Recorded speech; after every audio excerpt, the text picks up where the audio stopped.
Support comes from Mosby Building Arts. Sometimes the smaller home projects make the biggest difference. Mosby creates custom spaces that help you love your home even more. For projects big and small, visit callmosby.com. This is St. Louis on the Air from St. Louis Public Radio. I'm Elaine Cha. 150 years ago, voters in St. Louis made a decision that changed their lives and ours forever. That day was August 22nd, 1876. The vote was to separate the city of St. Louis from St. Louis County. That decision became known as the Great Divorce, and for the next 150 years, that decision has shaped this region's governments, borders, laws, and services. To commemorate this anniversary, we're spending part of today's show listening back to the first episode of the St. Louis Public Radio podcast, Meet Me, which debuted earlier this year. Here's Meet Me lead producer and host, Luis Antonio Perez. St. Louisans love to tell stories. When I walked into the home of Elle and Troika Brodsky, they started pulling stories right off the shelves. Troika is a collector of movie props. So this is actually from Doctor Who. Yeah. Over here in the case is the Sex Panther cologne from Anchorman. I had this massive collection of Star Wars stuff. I am the guy that auction houses call when they need to authenticate a lightsaber. He had at the time the largest collection of Lord of the Rings movie props in private hands other than Peter Jackson himself. Yeah, I had everything. I had a Ring-Wraith costume and Frodo's sword and Gimli's axe. And the inside of our wedding rings is engraved with my precious. It's a weird hobby, and by looking at the two of you, this is what I get from most people, which is indifference. Oh, no, this is awesome. Sometimes people will be over, and I'll hand them a Harry Potter wand, and they'll lose their mind. Their home has its own stories, too. It's got the kind of quirks that you'll find in a lot of century-old St. Louis houses. We call that the murder room. Yeah. It is fairly terrifying. Yeah. There's stairs in the basement in one place that just go up to the ceiling and stop. Mm-hmm. There's a section of the basement that is just dirt floor, like a lot of basements in St. Louis. At one point, it was a boarding house carved into multiple apartments, and it may or may not have been a brothel for some time. All of that on its own would have been enough for a good story. But the thing that brought me up to their front door was something else. My parents sleep in the county and I sleep in the city. Isn't that crazy? Yeah. That's Elle and Troika's son, Daniel. And he's talking about an issue that's fairly unique to the St. Louis region. It's something that dozens of families have to learn how to navigate. The Brodsky home sits right on top of the city-county border. Yeah, on the survey lines and stuff, there is a street right across the street there, Limit. That's the line on a survey map. And then if you just draw that straight across, it cuts basically right across our front door and sort of goes diagonally this way. The invisible line that splits the city of St. Louis from St. Louis County also splits their property into two different municipalities. That makes everyday things that should be simple, a lot more complicated. They didn't know where to go to get a library card. When they call emergency services, it's like a bureaucratic coin flip. 911 answers and is like, okay, so I'm getting your location. Is this the city or the county?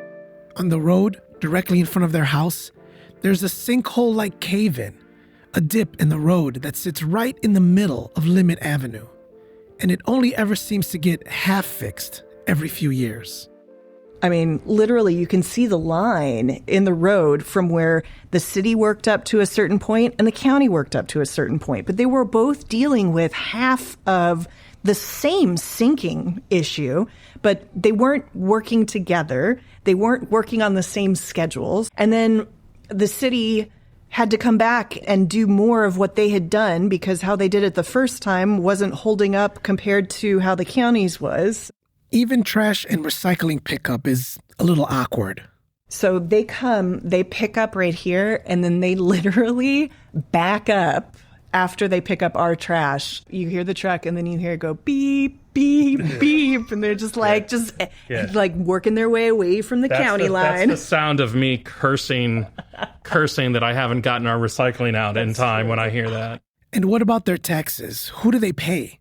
Most of our taxes goes to the city. We're not paying twice as much and paying, full on to both. So as far as I know, everything's on the up and up. We've had lawyers look at things. We've got contracts, but it is weird. It's weird and a little absurd. All because of a line on a map. Why do the Brodskys and so many other St. Louis families along the city-county border have to navigate between different local governments? To answer that, we have to go back to 1876, to a decision now known as the Great Divorce, when voters in St. Louis agreed to split from the rest of the county. That vote came only 11 years after the Civil War. And now, 150 years later, that divorce still shapes daily life in the region. Meet me at the border.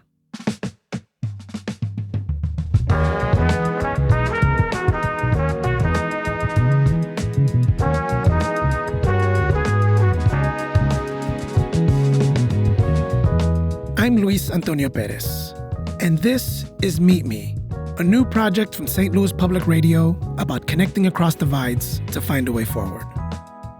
We're starting this work by exploring the past, present, and future of one of St. Louis's most persistent divides, the separation of St. Louis City and St. Louis County. It all begins with an event that this year will mark its 150th anniversary, the historic event known as the Great Divorce.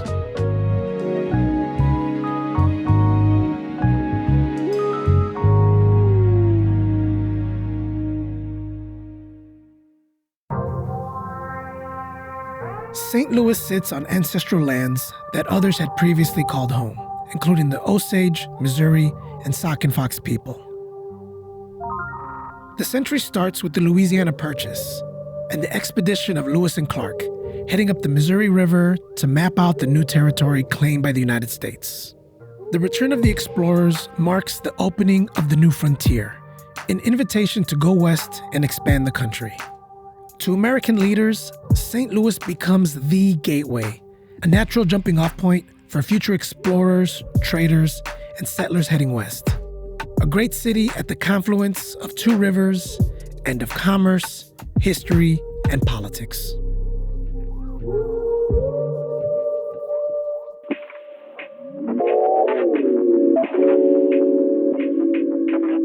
In its first century, St. Louis was caught in the fight over slavery.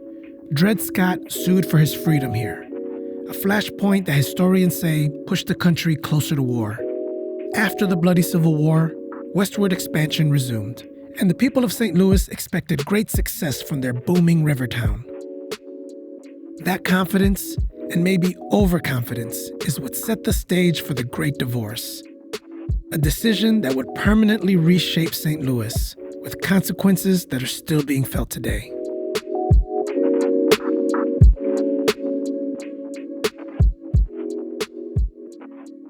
One of the first people I called to help me understand the city-county divide was Andrew Wonko. He's a public historian with the Missouri Historical Society. You cannot get very far into St. Louis history without coming across one particular topic, and that is the city-county divide, this invisible Berlin Wall that has divided St. Louis City and county for more than 150 years. Andrew suggested I start with the book he comes back to time and again, Terry Jones's Fragmented by Design. It helped me understand why the city border exists at all, and why it's so unique. Yeah, so St. Louis stands with a very small group of other major American cities that is set up this way, where the city governs itself as an independent county, independent of the surrounding county around it. I'm fascinated by it because whether you live in the city, the county, or elsewhere in the region, you are somehow, your experiences as a St. Louisan are flavored by this issue on a daily basis. But it's not just you. If your parents lived here, if your grandparents lived here, everything that they did as a St. Louisan all kind of points back to this line. It shaped where they lived. It shaped the decisions they made. It shaped the biases and prejudices they had against people who are fellow St. Louisans living within the city and the community alongside them. So I'm fascinated by this idea because it's so crucial to understanding St. Louis as a place. It's so ingrained into this city. But if you ask the average person why it happened in the first place, it's usually a shrug. They have no real understanding. It's just always been that way. So let's try to understand why. Why has the St. Louis border been this way for so long?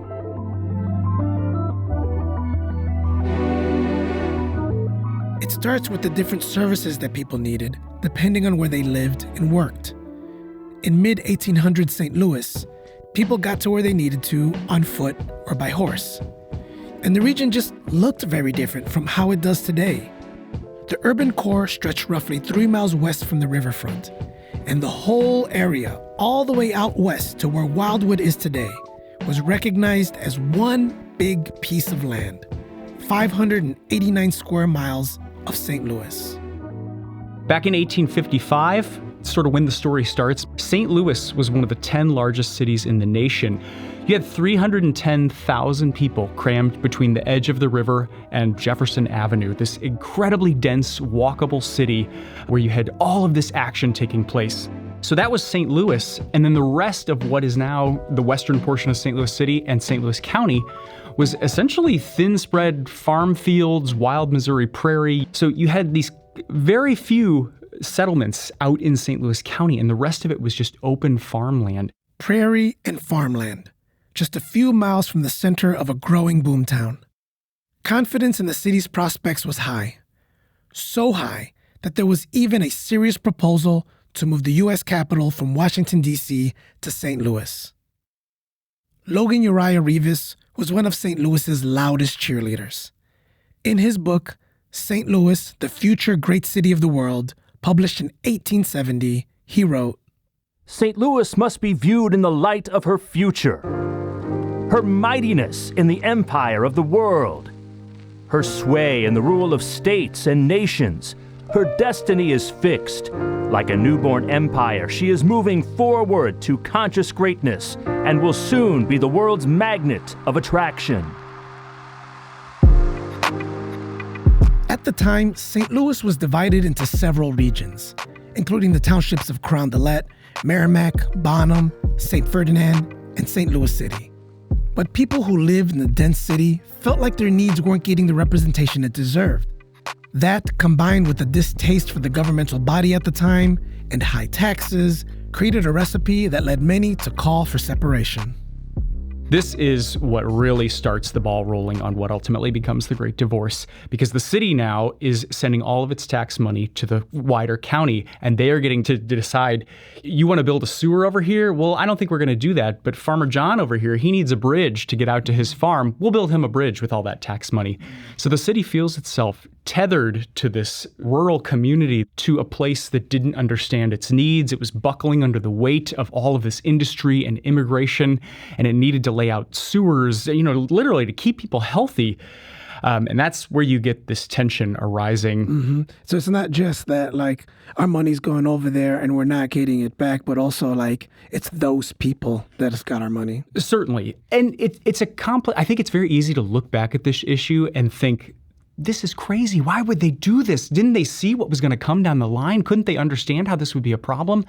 But when we look back at it, it is nuanced. I think there are very few people who would accept the situation as it stood in that moment, where you had 1/10 of the population with a dramatically outsized vote and control over 90% of the remaining population.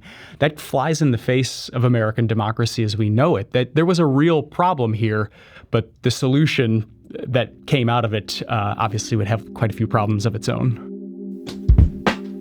The city's elites and industrialists wanted to control their own destiny and achieve a more equitable representation, not to be obligated to fulfill the needs of rural St. Louisans. They could petition the state of Missouri to try to get more seats on the county court, the sort of democratic approach. We got 90% of the population, we deserve 90% of the representation. and representation on the county court did change. The state legislature in 1871 passed a measure that provided a greater voice to city dwellers. But it wasn't enough. The desire for more radical change was in the air, and it couldn't be stopped. City leaders wanted swift action, a mechanism to quickly and decidedly give themselves the power they wanted. They get their lucky break almost immediately after they're planning all of this. In 1875, the state of Missouri convened a constitutional convention to rewrite the state's constitution. A constitutional convention is a rare event. It's a gathering of statewide leaders to open the vault and make changes to the most important legal document in the state. Think of it like updating your computer by actually opening it up and rearranging the hardware, not just clicking download update. The separatists realized this was their golden opportunity. If they could write separation into the highest document in the state, they could get around all the parochial infighting with St. Louis County. They could go straight to the top.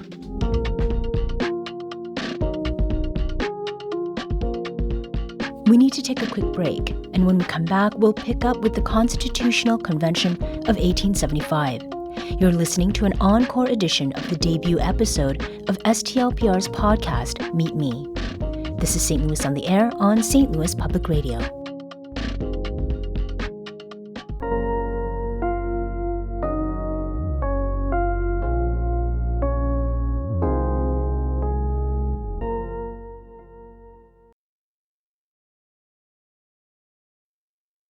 Welcome back.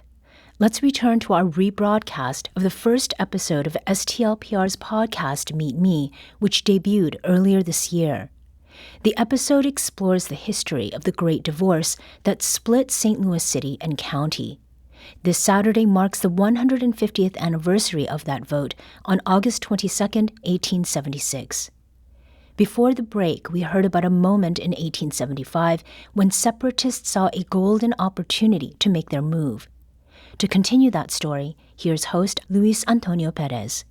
At the Constitutional Convention of 1875, while Missouri delegates argued about things like establishing a stable legal framework for the state and mandating separate schools for black children, the St. Louis delegates quietly etched two provisions into the Missouri Constitution. Those provisions would let St. Louisans decide on whether the city and county should separate and where to draw the line between them. With that new constitutional authority, St. Louis would put it to a vote. All St. Louisans, residents from the base of the Eads Bridge on the Mississippi out to the railroad village of Eureka on the Merrimack River 25 miles away, rural and urban residents alike, would settle the issue of separation at the ballot box. I was amazed the first time I actually saw the language in the Missouri State Constitution, Article 9, Section 20, that allows St. Louis City to separate itself. It's 376 words.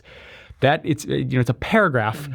Those 376 words are the source of think about all of the bias and prejudice and statements that are made. It's dangerous there. It's boring there. It's this, it's that. All of that stems back from this one single moment, this simple bit of text that allows St. Louis City and County to go their separate ways. St. Louis could now start the process of separation and draw a new boundary line. But how did they decide where that line would go? When I look at maps of the city today, the border is stark, and the shape is a little odd. On the east, the Mississippi River creates a rounded edge out along a couple of bends in the river. The western border, entirely man-made, is also slightly curved out with a thin strip extending north upriver. It makes this irregular oblong shape with a little panhandle at the top. Why has St. Louis been shaped like this for 150 years? The guys who actually drew it was 11 wealthy white St. Louisans who drew that line. They met 52 times across the course of 3 months to actually figure out where that line would go. To make that weird line? Yeah, and occasionally it's funny when you look at the newspaper coverage of the time of the arguments these guys were having. Sometimes they were having arguments like, we should actually go out and walk the line ourselves to make sure we know what we're getting. And another guy's going, we're not going to walk out through cornfields. And they're getting in these little, bickering fights. They're kind of a foreshadowing of what's to come as a result of all this. They wanted to capture a few important parts of the landscape. On the south, they wanted the River des Peres, the backbone of the St. Louis sewer system. And they wanted the 4 new city parks: Carondelet Park, O'Fallon Park, Tower Grove Park, and Forest Park. And then the city limits would jump upward on its northern edge, this tiny little sliver of land to grab the chain of rocks, where St. Louis City knew they wanted to eventually build a waterworks, and did in the 1890s, still provides our drinking water today. So they were very careful about crafting this line to grab what they needed, but not grab too much of the surrounding county, because they didn't want to be saddled down with taking care of all that. This is the problem they found themselves in the first place. If they grab too much land, all of a sudden they're back to building farmers' bridges and putting in gravel roads. Remember, this was before cars and highways would revolutionize how people get around. Most of that new land the city acquired, west of Grand to Forest Park, was farmland and open prairie. Expanding the border by 300% seemed like enough. They think this is going to last forever. They think they are going to get generations upon generations of people filling out this empty space in what is now Western St. Louis City. The reality is, in less than 30 years, it would be almost entirely filled. It wasn't just the short-sightedness of the decision that historians have an issue with. Another problem was how the decision was passed. Probably the most frustrating thing about this whole story is when you know, with the 2020 hindsight vision that we have today, what this is going to do to St. Louis in the coming decades. St. Louisans probably never actually voted to separate themselves from St. Louis County. St. Louisans probably never actually voted to separate themselves from St. Louis County. Or did they? The new Missouri Constitution required that separation, the divorce, had to pass by a simple majority vote. Separatist boosters were made up of affluent elites in the city. They stood to gain most from the economic development boom that separation was expected to bring. These boosters launched a campaign to convince the soon-to-be city and soon-to-be county residents that separation was a good thing for both parties. The campaign focused on lower taxes and more checks and balances on local government. It was a chance for each side, rural and urban, to be free from the problems of the other. No worrying about Farmer John's bridge or the city's sewers. Only a few months after the Constitutional Convention, St. Louis put it to a vote.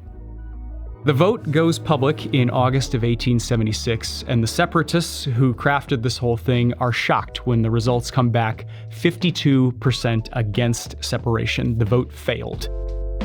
The vote failed. By a 5-point margin, St. Louis voted not to separate. But the wealthy movers and shakers of St. Louis City, the separatists, didn't let it stop there. They wanted an investigation, and they were lucky. The judge appointed to oversee the legal battle was deeply pro-separation, and he designated a 5-member commission to look into the vote. Historians James Neal Prim and Terry Jones, in their books about St. Louis history, note that the commission found massive voter fraud. And there was fraud. County officials who were generally opposed to separation ran the election, and some admitted to stuffing ballot boxes with no votes. In some precincts, there were more no votes than the total number of voters in the entire precinct. After a recount, nearly 4,000 votes were thrown out, including all of the votes in 3 precincts. Most of the ballots that were thrown out were no votes. And now, separation actually passed. It flipped 53-47 in the affirmative, a victory in the courts. So in a matter of 2 years, not decades, St. Louis City manages to officially and constitutionally divorce itself from St. Louis County. And that's why it's so hard to undo, because it is literally written into the state's highest governing document. And they didn't write in an escape hatch. They didn't put in any sort of clause about, hey, well, what if we try this and it doesn't work so well? Here's how we can undo it. There was no back button to hit. Basically, the language as it was written is once this happened, it has happened permanently. And let's make something clear about the power dynamics of 19th century America. Women and Black St. Louisans in 1876 had no say whatsoever about whether the city and county should separate. the Voting Rights Act and the Civil Rights Act were still 4 generations away. This is almost exclusively being dictated by the wealthy politicians and businessmen of St. Louis. Over the 150 years since this great divorce, there have been many attempts at reunification. But in each of those tries, residents in both the city of St. Louis and the county couldn't find the heart for reunion. And this is the case you'll see in every one of these situations. It changes which side feels like they're the dominant partner who would be marrying down if the two did get remarried.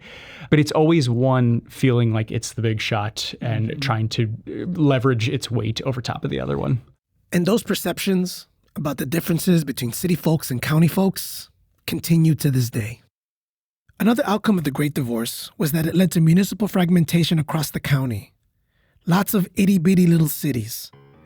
At one point, 91 municipalities in St. Louis County, and now only a few less. The largest municipality has a population of just above 50,000, and the smallest, less than 10 people.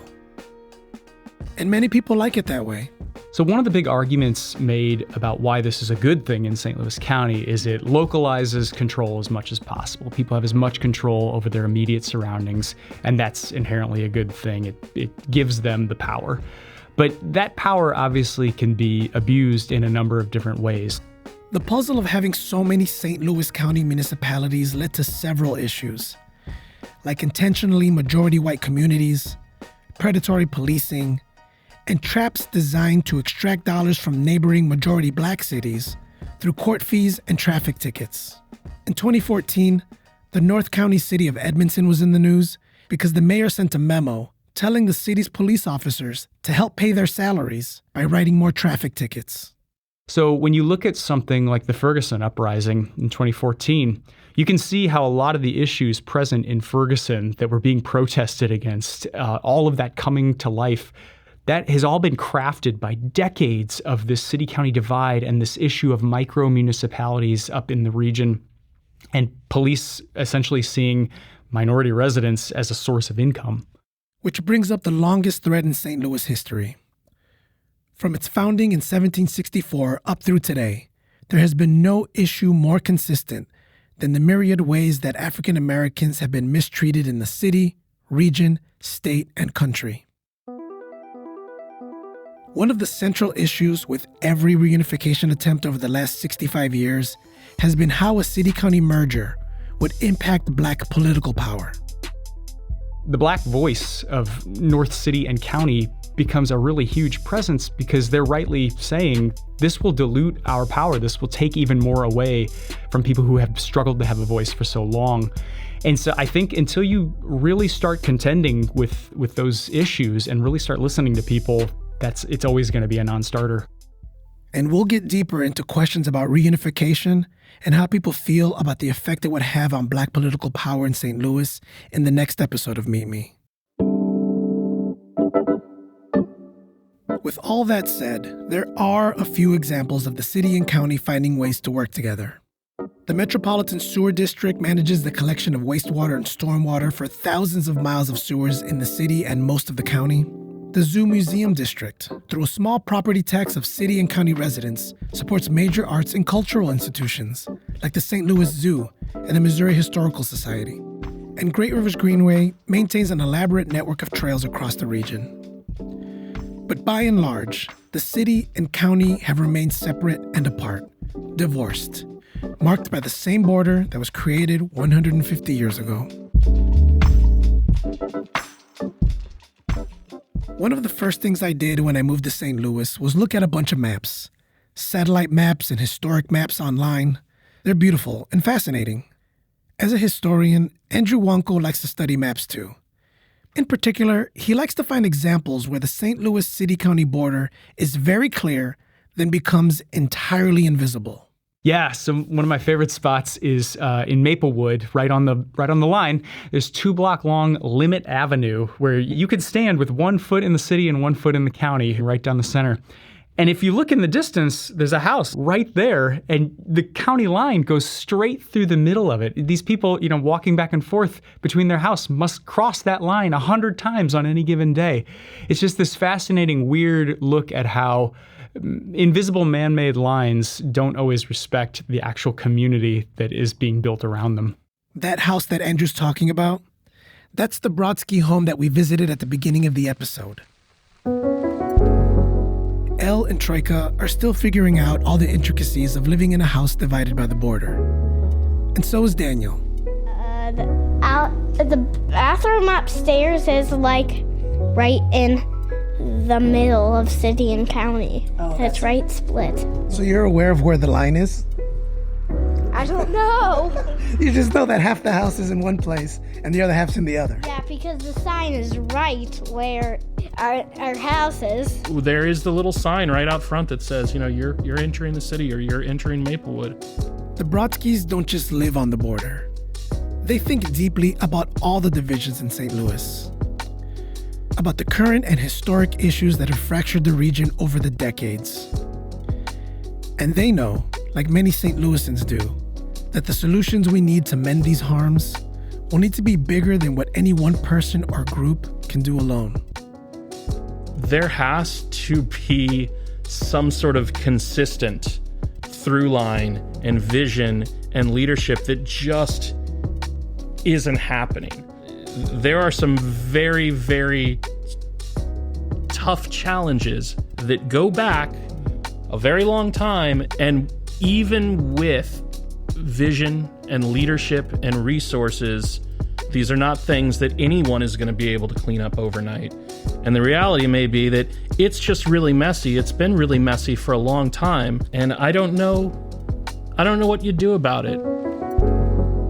I certainly know the challenges facing our city don't come from a population that doesn't care. We're awesome. I love St. Louis people. There's so many people that care deeply and work so hard. But I don't know big picture what the solution is. I don't, but geez, we got to keep putting one foot in front of the other.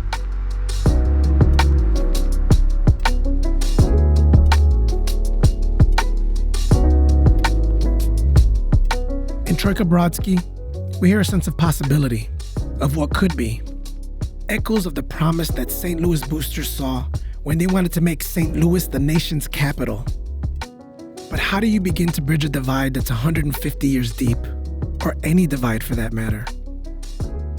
With Meet Me, we start by listening and talking to try to understand how we got here and how we move forward.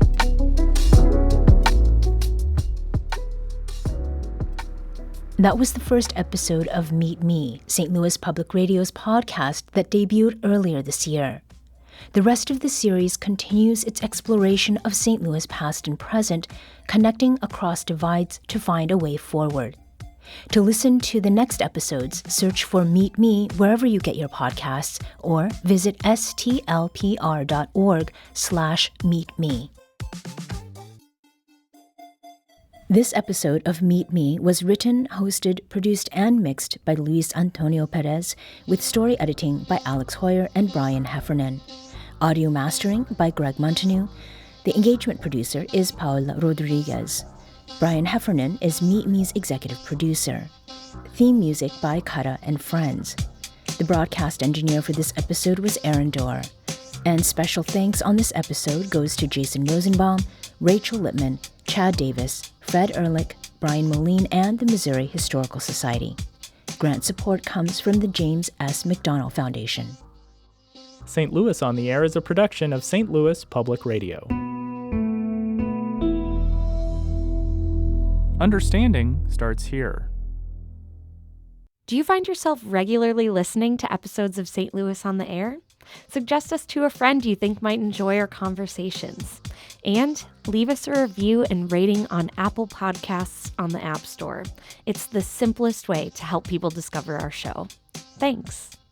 St. Louis Public Radio is a member-supported service of the University of Missouri St. Louis.